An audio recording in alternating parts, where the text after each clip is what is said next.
ഈ തെറി വൃത്തികെട്ട ഒരുത്തന കേരളത്തില് അവൻ കയറി ഉടനെ അയ്യോ വണ്ടിയുടെ എക്സ്ട്രാ ഫിറ്റിംഗ് പൊളിക്കും, വണ്ടിയുടെ ഇന്റീരിയർ പൊളിക്കും. അവൻ വലിയ പൊളികാരനാണ്.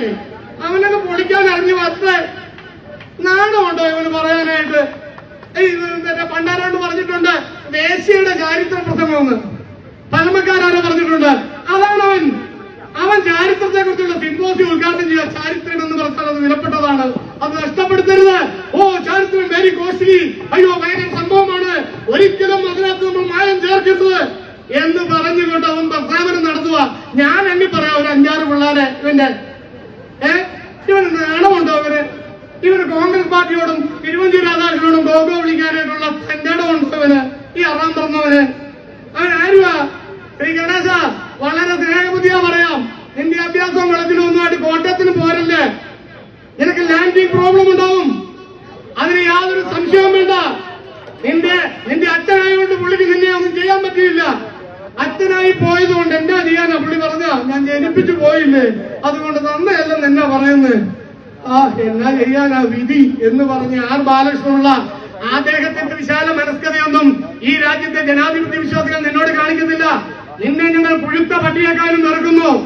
പുഴുത്ത പട്ടിയെ അതിൽ ഞങ്ങൾക്ക് അത്രയും വെറുപ്പില്ല. ഞങ്ങൾ തന്നെ തുമ്പായി കോരി പുഴുത്ത പട്ടിയെ കുഴി കുഴിച്ച് ആ കുഴിയിലിടും.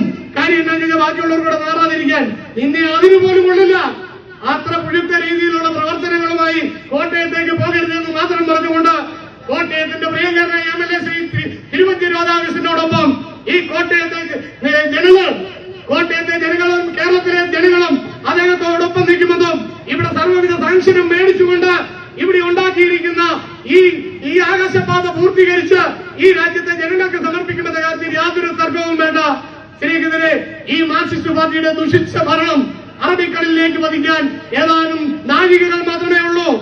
അറബിക്കടലെ കേഴേണ്ട ചെങ്കൊടി ഞങ്ങൾ എറിഞ്ഞു തരാം എന്ന് പറഞ്ഞതുപോലെ ഈ മാർക്സിസ്റ്റ് കമ്മ്യൂണിസ്റ്റ് പാർട്ടിയുടെ പതനം അറബിക്കടലിലേക്ക് കുതിച്ചുകൊണ്ടിരിക്കുകയാണ്. അതിനൊരു ക്യാപ്റ്റനുണ്ട്. ആ വീണ പറഞ്ഞതുപോലെ ഇതിനൊരു നായകനുണ്ട്, ഇതിനൊരു കപ്പിത്താനുണ്ട്. അയ്യോ കപ്പിത്താൻ, അഴിമതി ഭ്രാന്ത് പൂർത്ത അന്ധനായ കപ്പിത്താൻ ഇതിനെ ബെർമുഡ ട്രയാങ്കിളിലേക്ക് കൊണ്ടുപോവാണ്. ഈ കപ്പലിനെ ബെർമുഡ ട്രയാങ്കിളിലേക്ക് കൊണ്ട് ചാടിക്കാൻ പോകുന്ന ഈ കപ്പിത്താനെതിരെ ഈ മാർക്സിസ്റ്റ് കമ്മ്യൂണിസ്റ്റിനെ നമുക്കറിയാം. ഇടതുപക്ഷത്തുള്ള നല്ലവരായ CPM പ്രവർത്തകർ ഇന്നിപ്പോ അന്യമുണ്ട്, CPM നേതാക്കന്മാരുണ്ട്. അവരെങ്കിലും പറഞ്ഞു കൊടുക്കണം ഈ ദൂഷിച്ചവനോട് ഈ പ്രസ്ഥാനത്തെ ബെർമുഡ ട്രയാങ്കിളിലേക്ക് തള്ളിക്കളയരുത് എന്ന് പറഞ്ഞുകൊണ്ട് മാർക്സിസ്റ്റ് കമ്മ്യൂണിസ്റ്റ് പാർട്ടി പതനത്തിന് ആണിയടിക്കാൻ പിണറായി വിജയനെ അനുവദിക്കരുത്. അതുപോലെ പിണറായി വിജയൻ ഒത്താശ പാടുന്ന കോട്ടയത്തെ നേതാക്കന്മാരെയും അനുവദിക്കരുത് എന്നാണ് എനിക്ക് പറയാനുള്ളത്.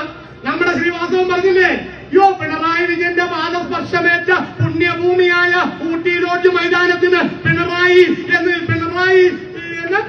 മൈതാനോ പിണറായി കോട്ടയം നിങ്ങളുടെ പേരിടണമെന്ന്. അയ്യോ മുടിഞ്ഞ് മുത്തോലപുരം കയറി അതിന്റെ അപ്പുറത്തേക്ക് പോകും ഈ പട്ടണം. യാതൊരു തർക്കവുമില്ല. നമുക്കറിയാം പുള്ളി ആദ്യം പറത്തി വിട്ട പ്രാവ് പിടച്ചു വീണ് ചത്തു. എവിടെയൊക്കെ പോയി ആർക്കൊക്കെ ആശംസ കൊടുത്തിട്ടുണ്ടോ അവിടെയെല്ലാം പ്രകൃതി ദുരന്തവും പ്രളയവും ഇല്ലാത്ത പ്രശ്നങ്ങളൊന്നുമില്ല. അമേരിക്കയിൽ ചെന്നിറങ്ങിയപ്പോ അവിടെ ഏതാണ്ട് ചുഴലിക്കാറ്റ്, എന്നാ റോസമ്മയോ ഒരു പുതിയ ചുഴലിക്കാറ്റ്, ആ ചുഴലിക്കാറ്റിന്റെ പേര് ഞാൻ മറന്നുപോയി. അതുപോലെ അതിന് ഇന്തോനേഷ്യയുടെ മേളിൽ പോകുമ്പോ അവിടെ പ്ലെയിനെ പോകുന്നേ ഉള്ളൂ.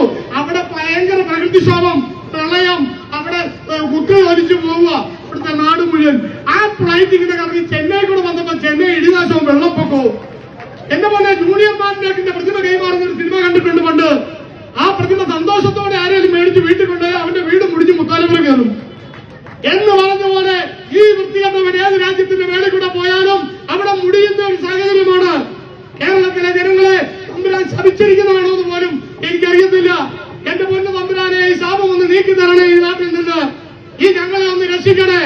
ഈ രാജ്യത്തെ ജനങ്ങളെ ഈ ജൂനിയർ മാർട്ടിൽ നിന്ന് രക്ഷിക്കണേ എന്ന് മാത്രം പറഞ്ഞുകൊണ്ട് മാർക്സിസ്റ്റ് പാർട്ടിയുടെ ദുർഭരണത്തിന് അന്ത്യം വരാൻ പോകുന്നു എന്ന കാര്യത്തിൽ യാതൊരു സംശയവും വേണ്ട. ഒരിക്കൽ കൂടി ഈ ഒരു